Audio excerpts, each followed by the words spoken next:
Harry is taken into this magical world, and he just sees this place as being amazing. And I like the fact that Harry has a moment in every film, just remembering how cool magic actually is. I love magic. Harry's magical world. It's a dangerous place. The magic is very real. It can hurt you, as well as charm you. We have to be sensing the magical all the time. You just accept that it is a universe in which this kind of stuff happens.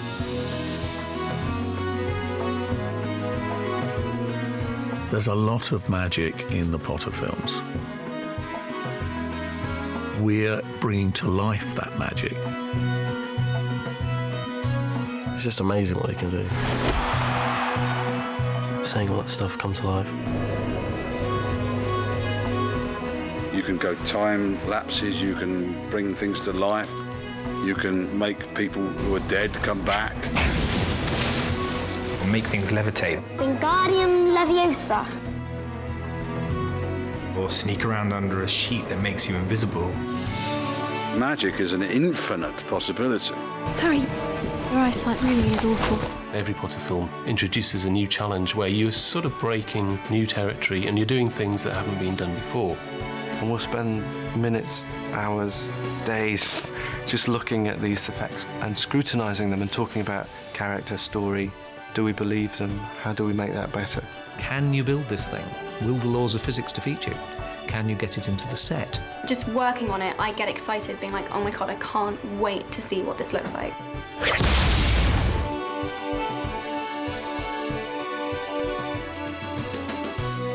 It really is a case of so many different partners all coming together to create the most magical effects.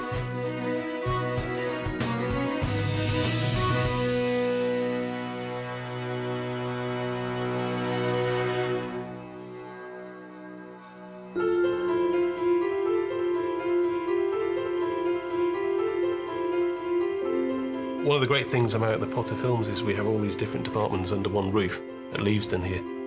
It's always a multi-department task to realise one of these films. So much of what we're doing, particularly on Potters, all interacts. A lot of the stuff in the practical department is doing the foreground. Visual effects are doing the background and putting the two together. John will design a rig, and then we'll plonk our actors onto the rig, shoot the actors, and then we'll extract that back and put it back into our animation. We'll use the creature effects department to then build us a back for a creature which may be animated, it may not, may be an animatronic. You know, it's like being in a street somewhere where you're going around to get the sugar or borrow the milk. It's a very, very pleasant working environment because there's always someone who knows how to do something you don't know. Right, so let's hand the set over to specials, please. So there's always somebody to ask for help, and you're always offering help, you know, to someone who comes to you for your skills.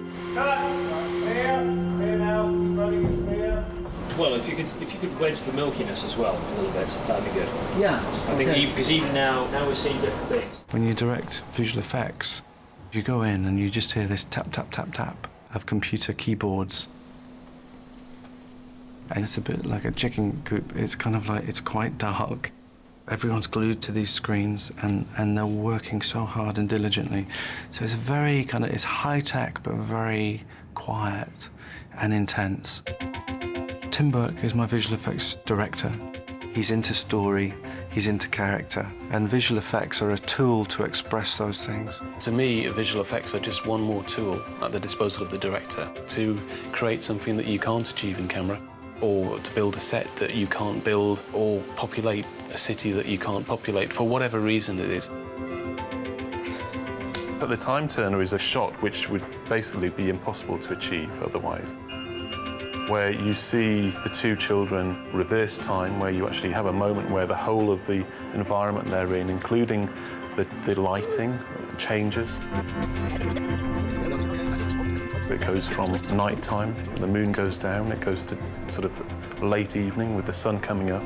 What just happened? All the events that happened in the past 3 hours happen in reverse, yet at the same time the two kids are actually acting in sort of, if you like, forward time. Hermione! We then follow them on a journey after the time has been taken back to earlier in the evening. we actually carry the journey on with them out of the set and into the environment outside. There's no way you could even conceive doing that practically. Practical effects is as important as the visual effects department because there are many things on a day-to-day basis that we do with smoke and wind and people flying. It's not all done with visual effects. Ready, and 1, and 2, and 3, and 4. I do the practical effects on the Potter films. That involves anything that you see practically happen on film, on the screen. There are so many magical things that you can do. For instance, when dragons breathe fire, we do the fire. We had radio-controlled chess pieces that were 12 feet high. When the black lake turns into ice, we put a freezer unit into the tank and froze the set, so we had 6 inches of solid ice all over the set. This is the door from the Chamber of Secrets. It was built from scratch. We have a snake which comes out of the back of the door here from the hinge area, and it actually travels all the way around the outside of the door. And as it does so, all of these snakes, which are supposed to be the locks for the door, they all retract. I'm forever trying to talk people into doing it for real. The letters in Privet Drive, I can remember having a conversation with Chris. I said, oh, well, you know, we can do that and fill the room with letters. And he looked at me as I was slightly loopy. And so I thought that'd be CGI, and I said, no, you know, we can do it. We build all these devices that would throw envelopes out at a very rapid but controlled speed, and built them into the top of the set all the way around. And I remember seeing when he showed me the first test, David and I looked at each other like, wow, he actually did it. John actually pulled this off. There's not a visual effect in that sequence. Those are all real letters flying around the room. But it gave you a real sense of practical magic. So the magic comes from all sides, visual effects, physical effects. What really makes it magical is when all those skills come together to create a piece of amazing magic. The battle between Dumbledore and Voldemort in the atrium. That really brought both disciplines of visual effects and special effects together, because there's a lot of practical effects to make that environment alive, and then there's a lot of visual effects on top of that to extend the environment and add things that couldn't be done practically. For instance, generating the fire serpent. We've used a lot of interactive light on the set. We've used red light on Harry here so that you can really feel that heat from the fire serpent is actually hitting him. And then we've used a combination of practical fire and CG fire to create the serpent. We created a moving, spinning, splashing 6-foot ball of water for the visual effects department to use as elements to build up the ball of water that Voldemort is trapped inside. To shoot the scenes of Voldemort trapped in the water, one of the things they did was set up a rig for Ralph Fiennes to sit on, up on the top of a large pole with a little seat. Like a tractor seat with belts holding me in so I could lean back, lean forward, you know, and feel safe. And David wanted to see the effects of the spells that they were casting back and forth, damaging the atrium. So we built rigs in to blow out large sections of the set. And we wanted to blow them up with the actors in the set or with stunt people in the set. So you can see all of these practical explosions showering around Dan with the slates coming off, and he's really sitting in the middle of that, so he's reacting to every single explosion. It's real, and we're connecting the visual effects side of it to those explosions so that you think, wow, that's all coming from this big spell.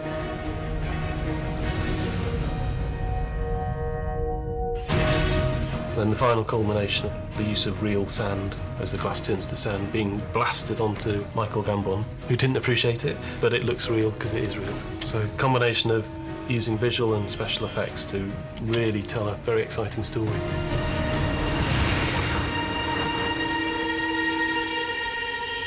He's back.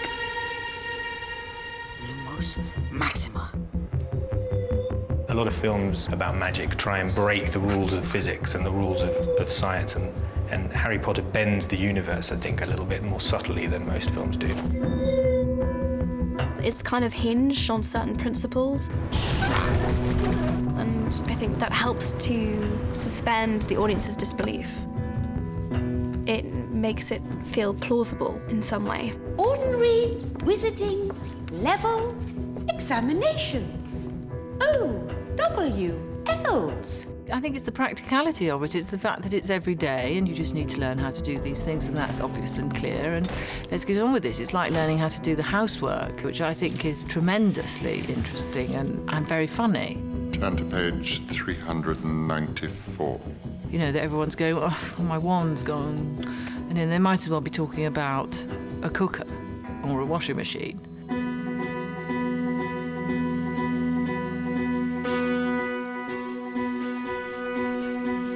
So there is a need to temper the magic with reality. And in fact, reality is often our starting point for creating the visual effects. Everything we build is fake. So if you can create a false reality that people buy into in your work, it works. Because even though it's magical, it still has to have real physicality, and gravity has to affect things. Things have to move in a certain way. One of the really difficult things, and it happens a few times in the book, is when big chunks of masonry move. But if it is conceivable at all, then how would those bricks move? I'm thinking of that hole in the wall into Diagon Alley particularly. We did literally follow the progress of each brick as it moved both sideways and backwards, not just in 2 dimensions, but in 3 dimensions. And there was a logic to it. In the vein of trying to keep things real, I try and look for inspiration from the organic world, the real world, wherever I can. I spend a lot of time looking at jellyfish and the amazing structures within a jellyfish. They emit a light, the translucency and transparency. If you can look at that and interpret that into a wand effect or something like that. For something like the stinging jinx, which is basically a disfiguring, swollen effect on the face, we looked at reference of all sorts of diseases like mumps, different things like that. And the ability to photograph that real thing is priceless. As far as building the fireworks sequence, John Richardson and the special effects team gave us a whole bunch of early fireworks reference. John said that he pretty much cleaned out his closet of whatever old fireworks he had. He would light the fuse and couldn't say what would happen other than as long as you stand about 20 feet back, it should be fine. And so we just rolled cameras on everything he could throw at us. So from those reference shoots, we built up an understanding of the little intricacies of real fireworks and pyrotechnics and the way they smoke and the way they flash. It's all about attention to detail. They are things that the audience hopefully will recognise from their own experience in the real world, because then that allows the audience to become emotionally invested in what they're actually looking at.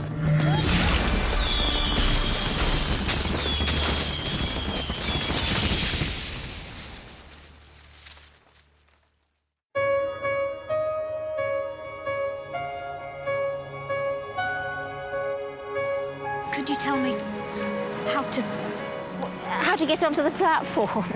Not to worry. Now, all you've got to do is walk straight at the wall between platforms 9 and 10. Best do it at a bit of a run if you're nervous. And remember, Dan, keep your head up, set, and action.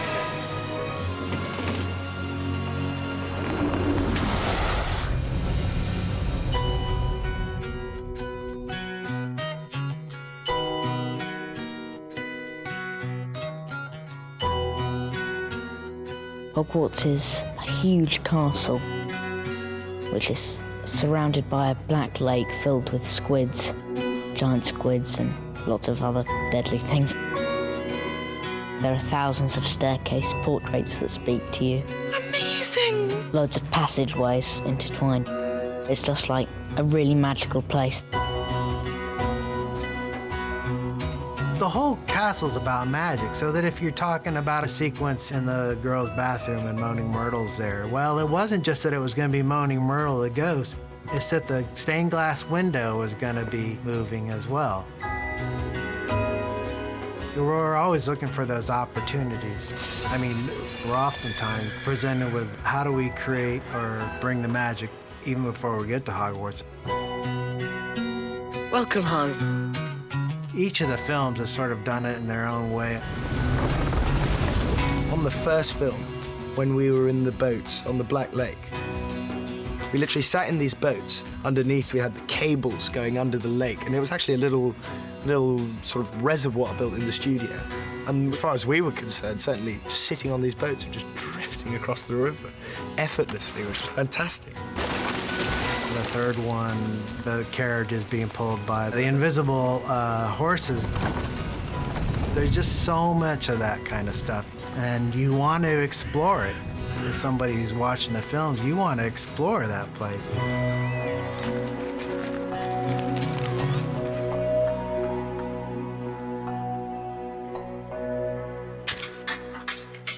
We built a moving staircase in the first one that had the actors walking up it as it was swinging round.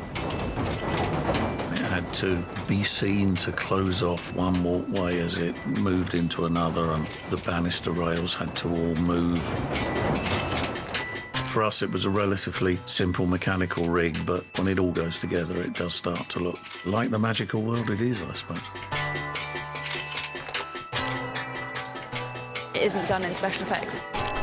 The stairs are on sort of wheel system, so you do actually literally move. What happened then? Well, it hadn't quite clicked in, had it? Hadn't it? No, we jumped over heroically. Yeah, I remember being quite taken aback when it suddenly started to move, but I guess you weirdly get used to it. Heroic deeds come naturally to me. Harry, are you sure? I saw it. It's just like with Mr. Weasley. It's the same door I've been dreaming about for months, only I couldn't remember where I'd seen it before. Guys, you can relax a second. After you, Emma. I can't relax until you're relaxing. No, please, honestly. Oh, all right, OK. So. The moving portraits at Hogwarts is, I think, a really well-established, charming piece of magic. It's someone's job in the art department to come up with the concepts for each of the portraits, and then the person will get cast, or the people will get cast, or sometimes members of the crew. I think there's David Heyman and the producers in one portrait. It's a reasonably simple effect.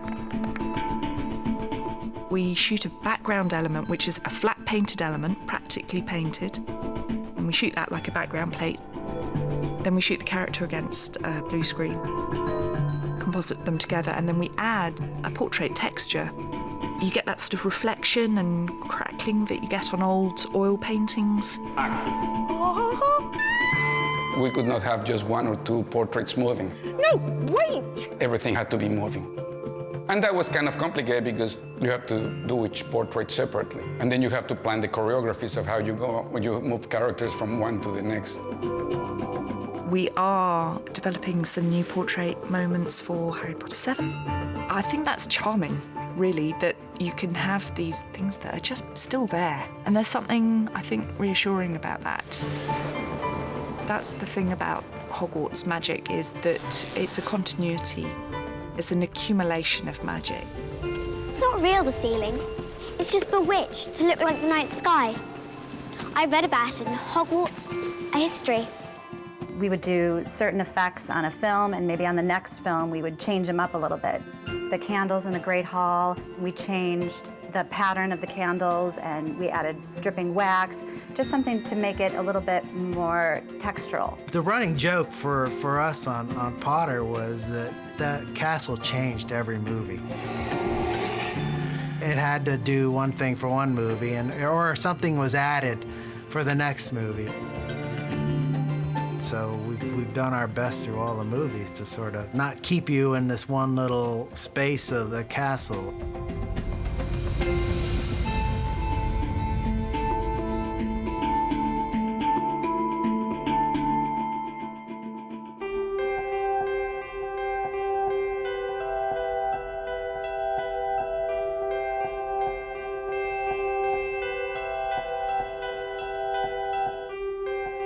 Well, the beauty of Harry Potter is that there's this whole universe that you're able to create. J.K. Rowling's books and all of these films have these beautiful, fantastic and hugely creative visions that you conjure up when you read the books and when you watch the films. Salvio Hexia. But the beauty of Harry Potter is that we get to actually make that.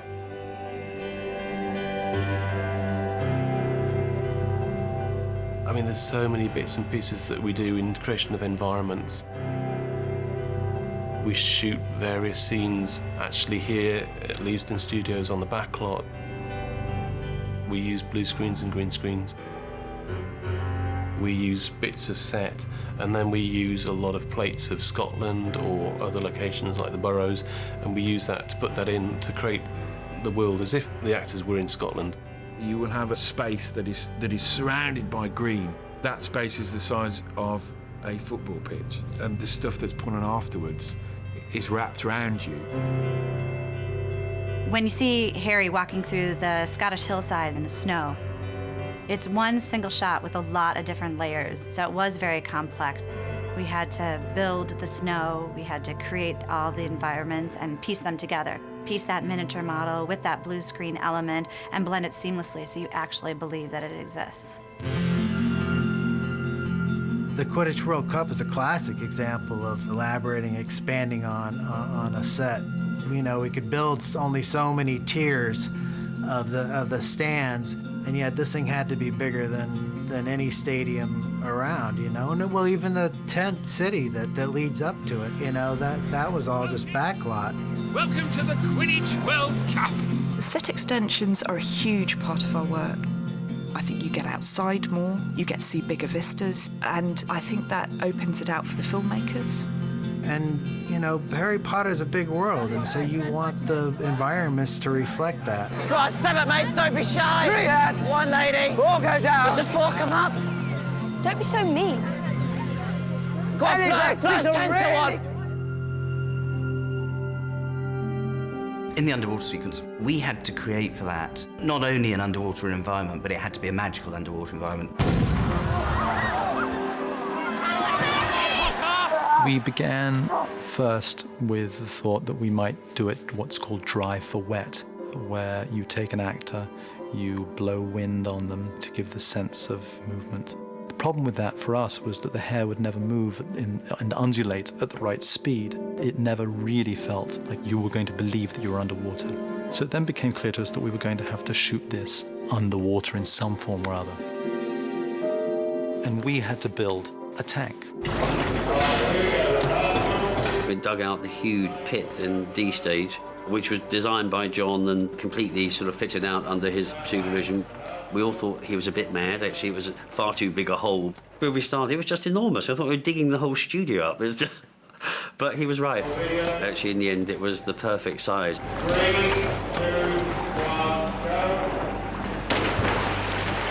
The blue screen underwater tank was used essentially to allow us to key Dan off the background. We used backlit blue screen material in this instance, where we basically created a 3-walled tank with a viewing window at one side so that there were no lights in any of the shots. And the screen itself was perfectly evenly lit from behind, which helps us massively in the actual keying and getting a decent matte and good edges. Again, it's all part of the technical side of then putting him into the other world. The sequence itself, you know, offered lots of different challenges. There were so many different aspects of the sequence. It was weeks and weeks of shooting. Go for it or rehearse one. Go for it. You're the top man. We had to train Dan Radcliffe to swim underwater, and Dan had to perform while holding his breath effectively. Breathe her out.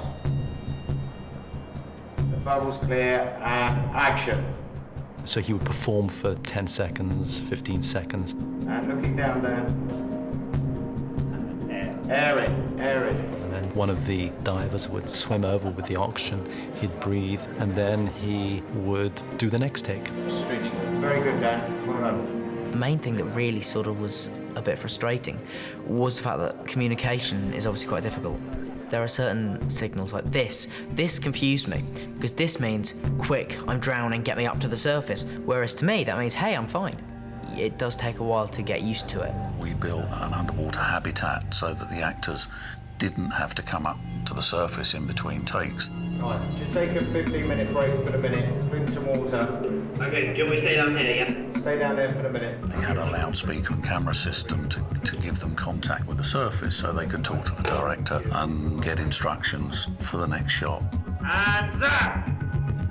So it was hugely challenging from a physical and practical standpoint. Dan, thank you very much for a good week. Let's Dan out the water, please. Print that one as well. Thank you very much, Dan. And then, with the aid of digital effects, we had to create the environment and create the creatures.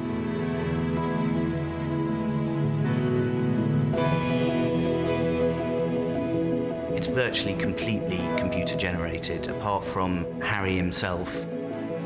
The scale of things had to be beyond what was real.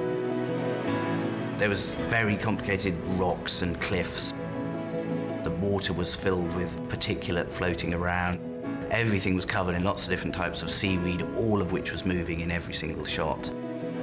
We had to make it feel underwater. We had to make it feel murky and dank and deep.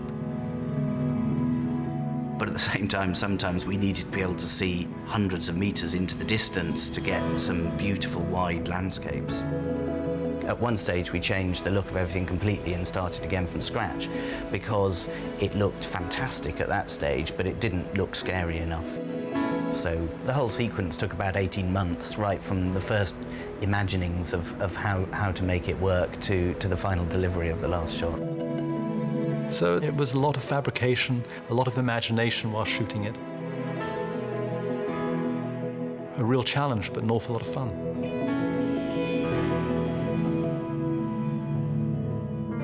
Here we go, shooting and action. Mind your head. Hey guys, why the long faces? Why the long faces? If we are something like this. I think there's great scope for creativity on Harry Potter. And action!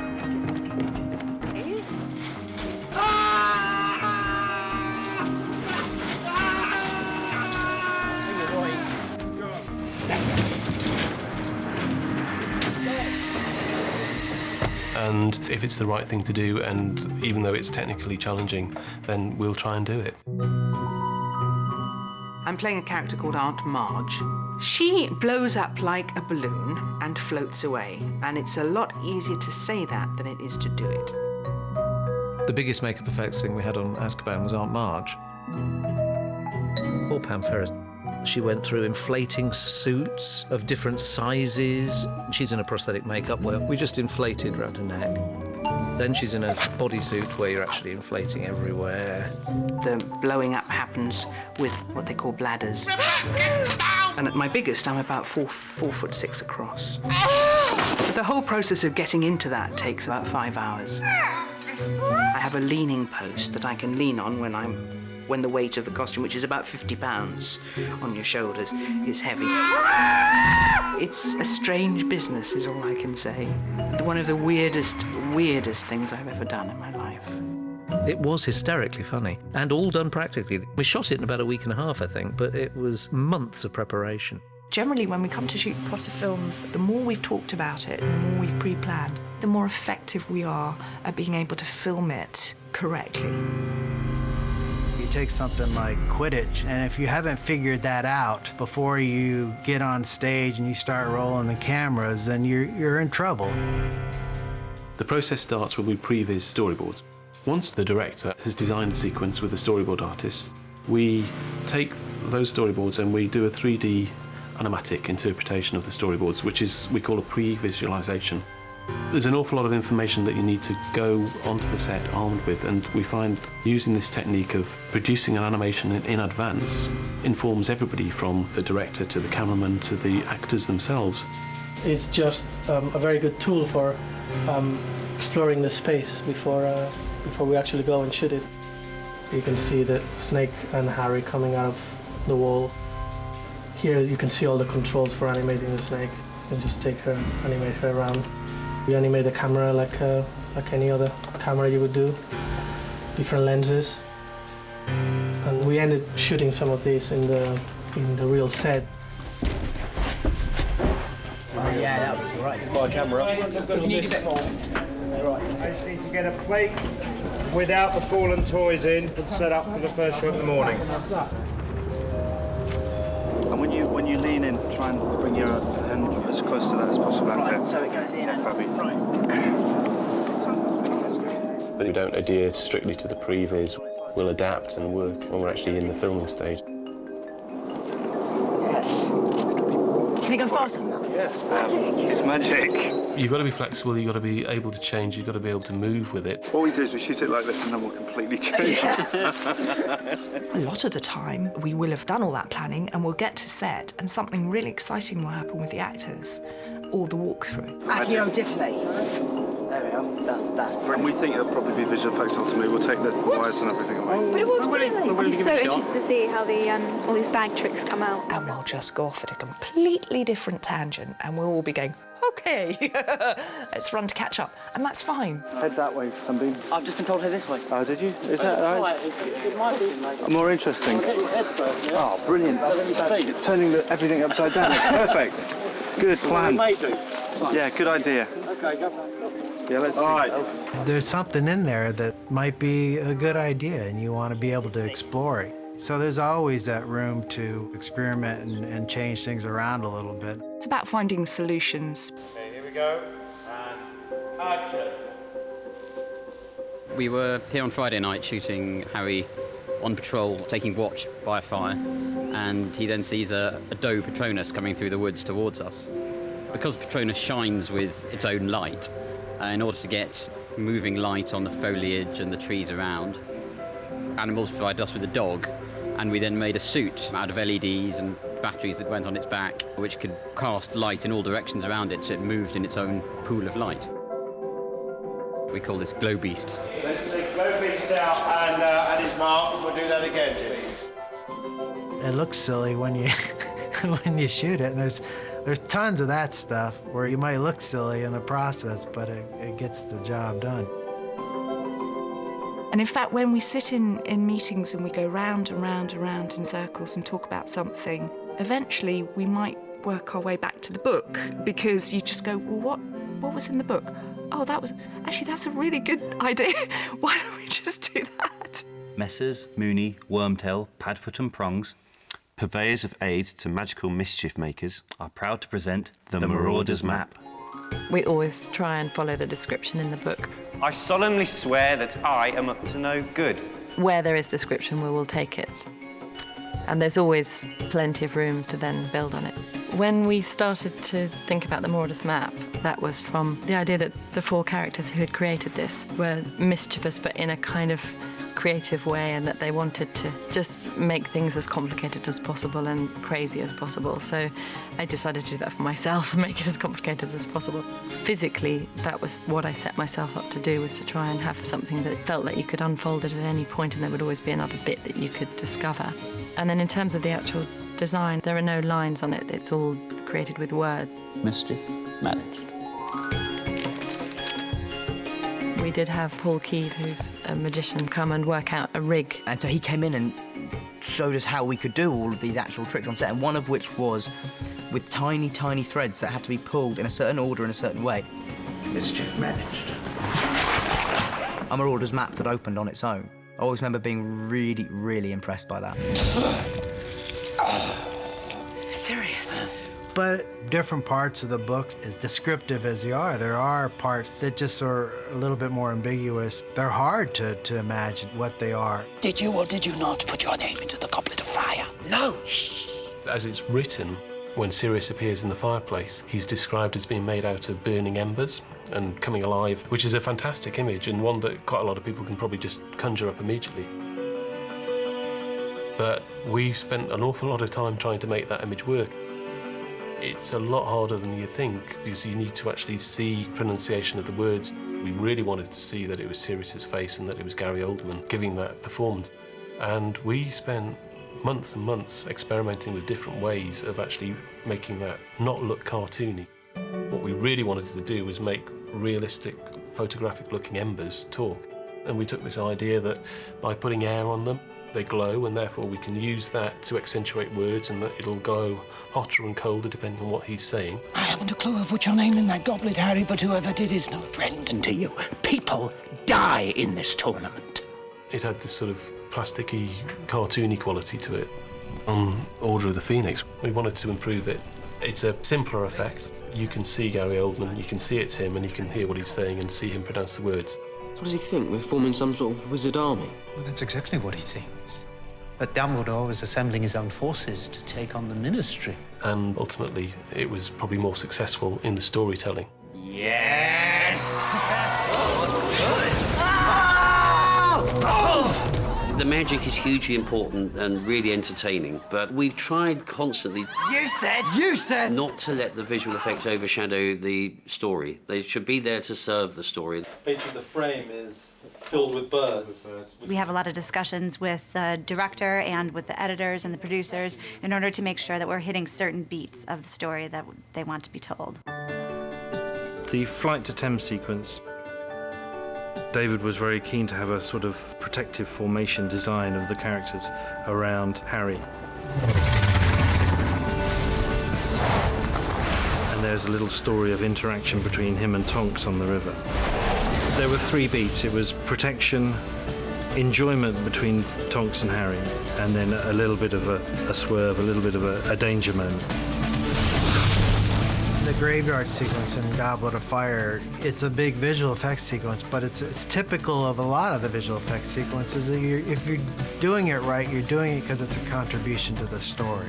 It has its own story, a good fight. You know, someone seems to get the better of it, bang, bang, and then suddenly someone recovers and lands a massive punch. Harry's color would push on Voldemort's color, and then Voldemort would push back. You could tell which person had the upper hand when the hot spot of the wand was getting closer to the other characters. So there's a change in the mood of the visual effects that reflects what's going on with the story. He's mine to finish! I think that's always first and foremost with the work on the Harry Potter films. He's mine!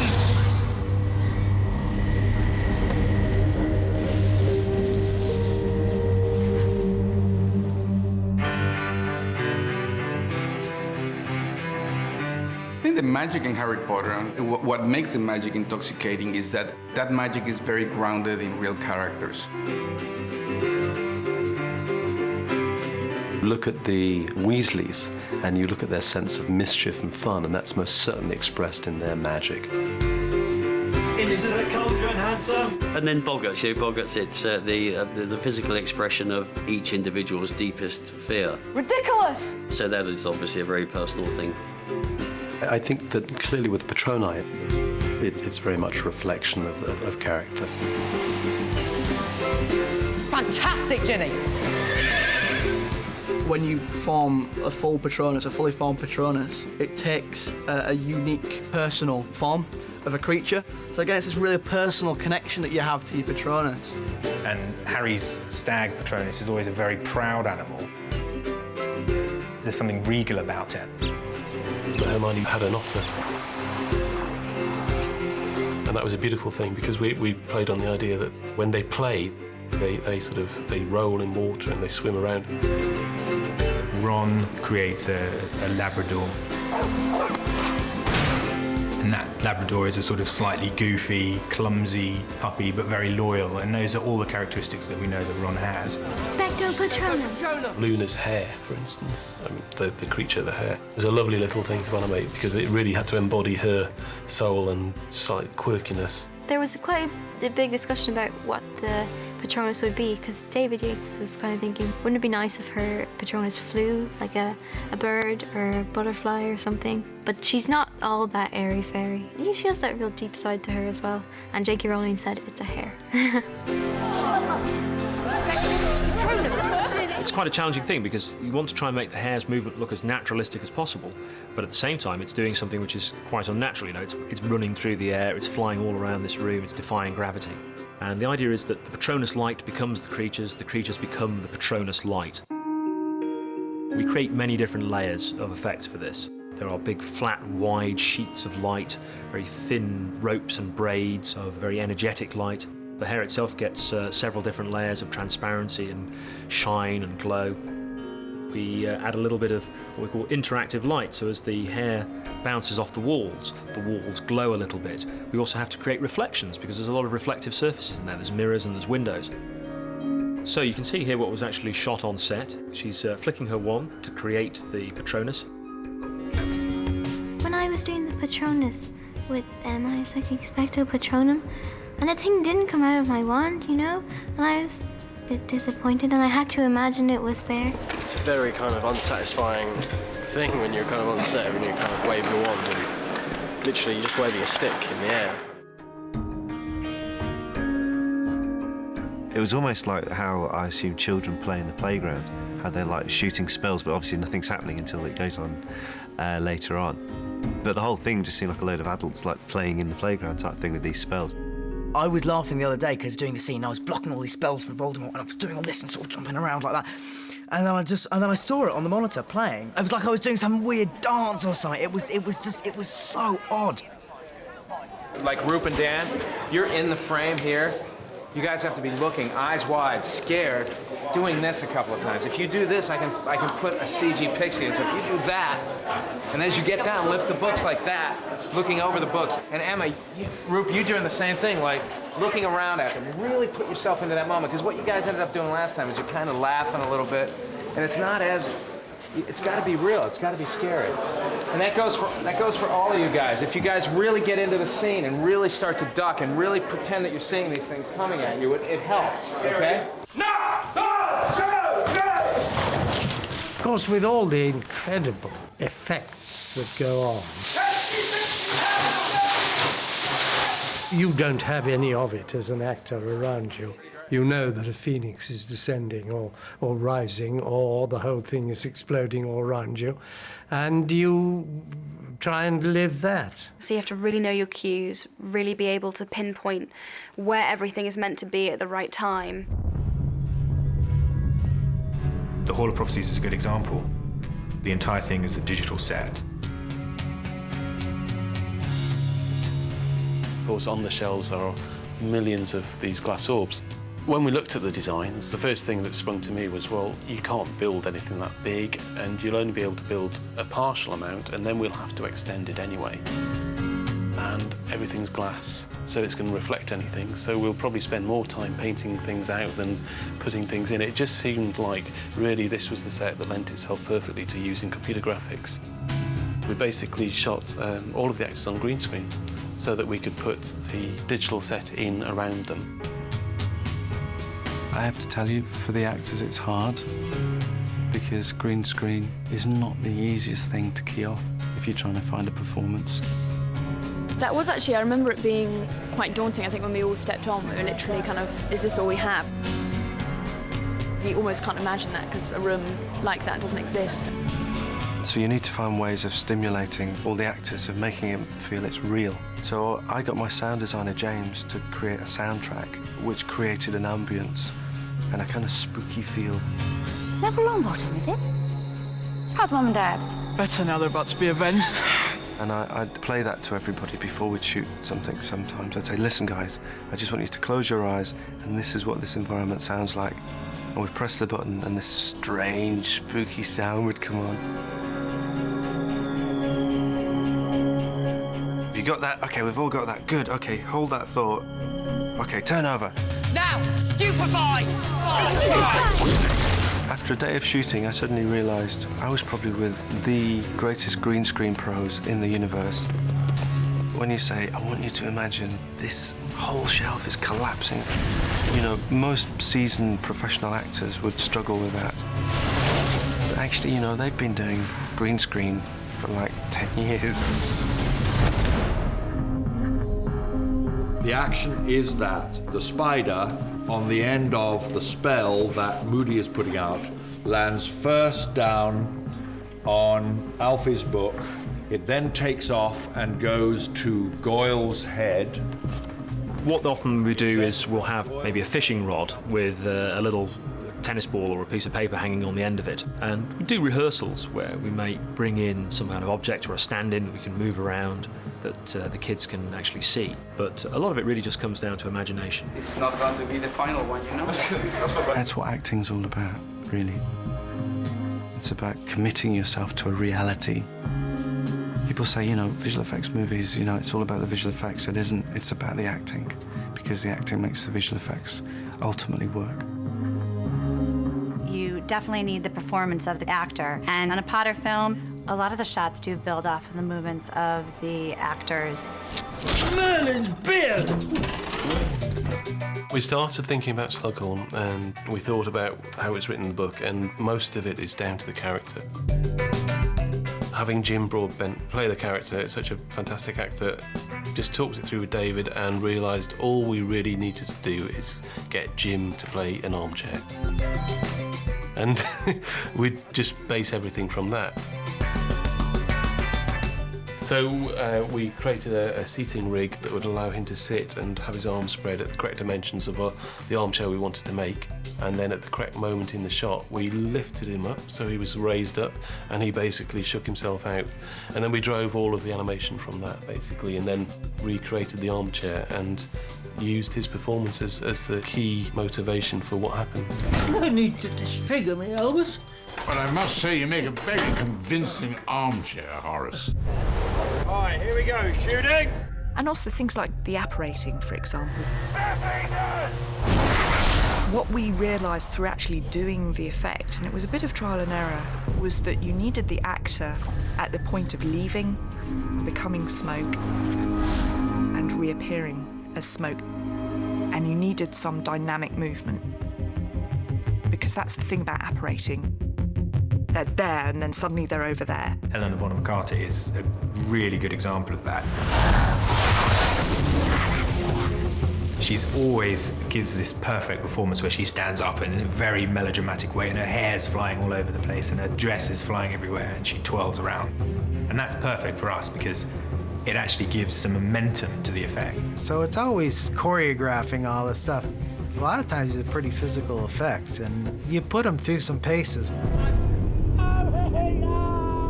They do it and luckily still have a smile on their face at the end of it all. 3, 2, 1, action! Dan and all the rest of the actors are great. They always have been, I mean, ever since they were very small. They're not particularly daunted by anything. If you say stand in front of that wall, it's going to blow up in front of you. They say, oh, OK, fine.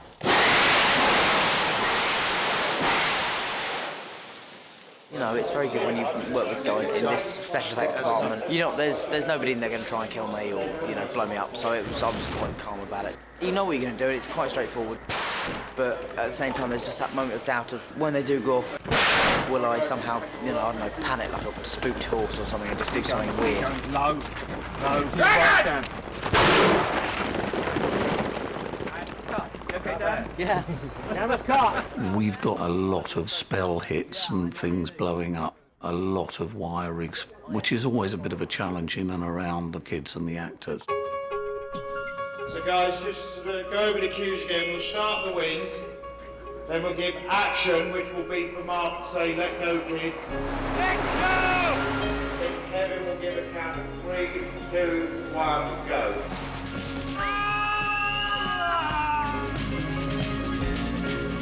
Porky was a boot on top of a hill. So 1, 2, 3, the finger goes on the boot and Okay. And everybody lies down and they're in a ring around the boot. 1, 2, 3! Main deal with the rig, it was really just to be able to position all the kids in a safe way. So they had a massive studio and the kids are lying on a sort of semi-supported platform in a green screen. Basically, it was like a roundabout, a playground, and they just span us. It felt really quick, and they did it after lunch as well, so we were feeling quite sick at the end. But yeah, it was quite cool. We all kind of fell from the sky on these like wires. Yeah, we did that ourselves. On the set, they kind of padded the grass. Yeah, it was quite high up. It was quite fun. All the wire stuff is really fun. The worst stuff was in the maze. We tried to make it taller than you've ever seen and bigger than you've ever seen. So you're in channels which are just 5 feet wide, but 25, sometimes 40 feet high. It's misty and it's altogether completely disorientating, and it gets pretty intense and pretty desperate in there. It was quite claustrophobic, really. The cast and the crew started to come down with sort of maze fever at the end and just be like, we need to get out of here soon. We built a section of the maze that would actually move, and the walls of the maze could close together and appear to crush you. It was all hydraulically operated, but it was controlled via a computer system. So we built a little model maze, and whatever we did with our model, the real one would do. Start the effect! You're running around actually fearing for your life in reality. Basically, we were running through and pretending we were being hit by things, and then digitally, they sort of add in lots of vines and creepers hitting us in the face. We had bits where Cedric's on the ground. I'm initially shot with just ropes tied to him, pulling him around. We did little bits and pieces of the route movement, but I think that mostly ended up with the visual effects boys. It was trying to get that fine dividing line between something that was animal and something that was plant. Even though it's not a human or a creature, you want to bring personality into it. In a way, it almost has to have a character. And I'd like to think that we can create a character that can then be directed by the director as an actor would. We have to take notes from the director. We have to embody them with personality. You have to believe they have a soul. Ronald Weasley! How dare you steal that car? I am absolutely disgusted! For the Howler letter, we needed to come up with a design that would work for both the closed version and the Howling version, which would be animated by visual effects. If you put another toe out of line, we'll bring you straight home! The closed version is fairly straightforward, standard letter, but within it are elements that we knew that we could use for the shouting version. The ribbon round it is there for a reason, so that it can become a tongue that's waggling as it's shouting. And the shape of the envelope lends itself to unfurling and becoming slightly mouth-like.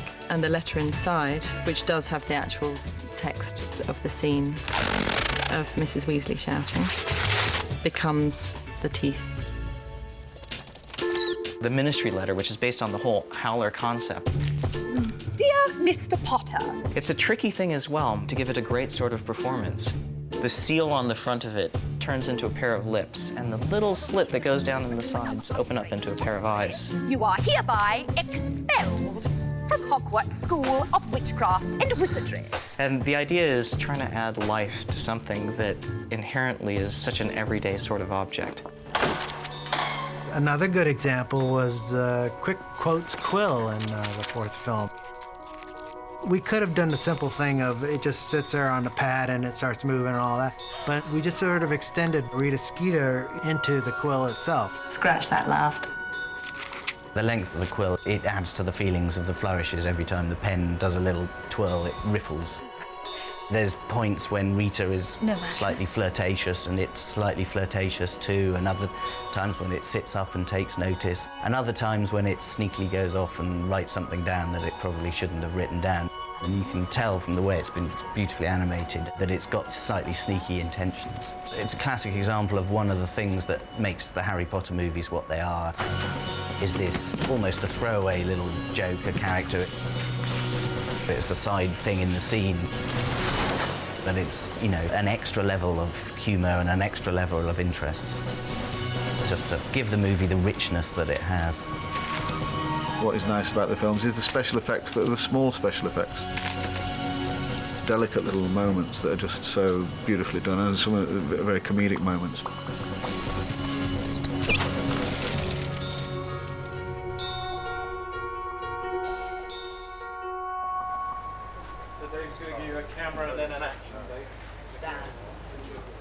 In a way, we've gone along the same journey that Harry has gone on. So in the first films, Magic is stuff of awe. As Harry enters this world, it's a sense of wonder and amazement when we see anything magical. As we've gone on, I think we've sort of realised that people quite like seeing the magic and that we can do some really cool stuff with it. Professor! And I think as we've gone on, we've got slightly bolder with what we can do and how far we think we can push the magic.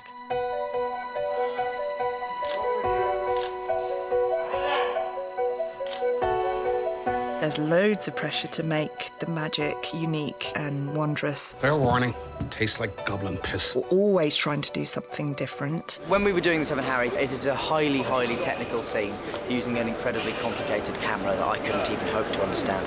And of course, I'm delighted with it because, you know, there's 7 of me at once on screen, so it's any actor's dream. And then come on, you pass it to Rupert. Yeah, the whole order kind of get together again. Mad Eye's plan, I think, is to create, through the use of polyjuice potion, 7 different Harrys. Fleur, Hermione, Ron, the Weasley twins, and Mundungus transform into me, which means that I had to give impersonations of all those other characters as me. This is you. Just show us Dan at the beginning, guys. And what it involves us in is a very complicated technical process of motion capture, both in terms of the performance of the actors that Dan will be mimicking, but also in terms of allowing Dan to play each of those characters. So we used a system called MOVA, which is a facial capture system, which is fantastic because a lot of the capture systems up until now, you've had to put really big, sort of lumpy tracking dots onto faces or bodies or whatever you're tracking. But with MOVA, they actually coat the face with a reflective makeup. The actor then performs in the makeup and the computer is able to extrapolate the movement from this reflective makeup. This system gathers thousands and thousands of points of information, therefore the detail that you see from the capture session is as photographically real as the actor themselves. It's a breakthrough really in technology. We're going to capture different performances from each of those actors and then essentially do 3-dimensional morphs between the 2 different animations, so we end up with a mixture of Dan Radcliffe and Emma Watson. So we make a hybrid character that becomes a mixture of both of those personalities. It's intriguing stuff, actually, and quite exciting to sort of play with. And in terms of covering it, what we have to do is do multiple passes, basically. And actually, it was quite time-consuming because we'd have a MoCo camera, which is this camera which does these endlessly repeatable passes, and then Dan would have to be a different character. We did 95 takes on that. First of all, they shot it with the cast, and then they shot it once with me as Harry, and, you know, we do maybe 6-7 takes on that, and it was very specific stuff. So, like, if you moved too far an inch to your left, it was unusable because then you would, in theory, be standing on a version of me that we then filmed next, which is going to be put in later, if you sort of follow me. If you do follow that, then well done. You should join the visual effects department. We shot with Dan for like 2 days, all on his own, but we'd have the actors he was playing alongside us. Here we go, rehearsing, just for Dan and... Dan would watch Fleur take off her top and sort of talk to Bill, and he'd study that very, very carefully. And then we'd talk together about how she would do that. And she would explain to Dan why she moved in a certain way, and Dan would listen, and then Dan would have a go. We had to act it out first, with them watching us to see how we move. Also in our own habits and how we'd say things, to make it real. It's really weird kind of watching someone pretend to be you. Normally I'm saying to Dan or Rupert or any of the actors I work with, where's the truth? What I realised was that we had to push it a little bit, to just exaggerate it by 2 or 3%, 5%, to sort of really enjoy it. It was more about the playfulness of it. And he loved the challenge of all of that. All right. I watched him do me, and he got all the correct little traits. When I put a jumper on, I always put it up to my chest. It's a childhood trait, really. I put it up to my chest, put my chin in, and then I get the bottom and put it over my head, and he captured all that. It's great. It really feels like there are 7 of one person. It is the film equivalent of actually doing a magic trick. Wow, we're identical. And what's exciting about the visual effects stuff is that it's changing, you know, so often. And so this is going to just get more and more exciting over the next few years, hopefully. And now we're getting into the end of the Harry Potter series, which is the main battle at the end of 7B. The final battle is really the culmination of 10 years of work, of all these films. Is really going to be our greatest triumph in terms of the work that we've achieved. So scary! It's going to be great. Ah! It's by far and away, you know, the biggest thing we've attempted. The actual scale of the battle, you know, is something spectacular and something that we've never seen before in a Potter film. Because really that's what we're trying to do. Give the audience a magical experience.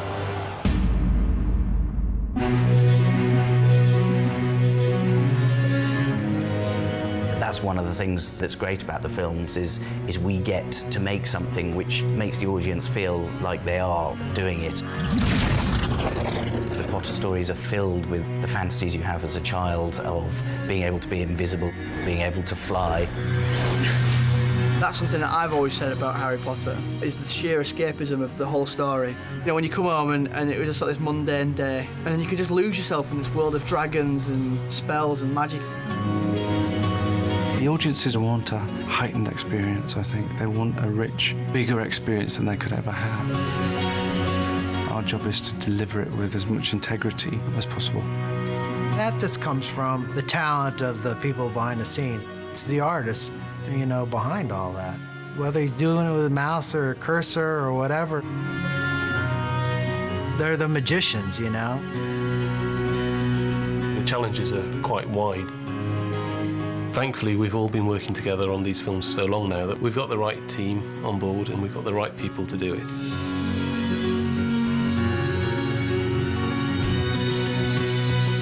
I love the fact that on these movies I've actually managed to have a few moments myself where I've stood there and I thought, you know Nick Dudman, you know, the little Nick Dudman, see over there, look, you know, we did it. You know, that's a bloody dragon, and that's magic. I've often said that doing special effects has given me the ability to do for a career what I always wanted to do as a kid and got told off for. Being a special effects man on a Potter film is a dream. Special effects adds a huge amount to these films and allow them to be the spectacle that they are. It's the belief that what you're seeing is magic. That's really exciting. To me, that's what Harry Potter is all about.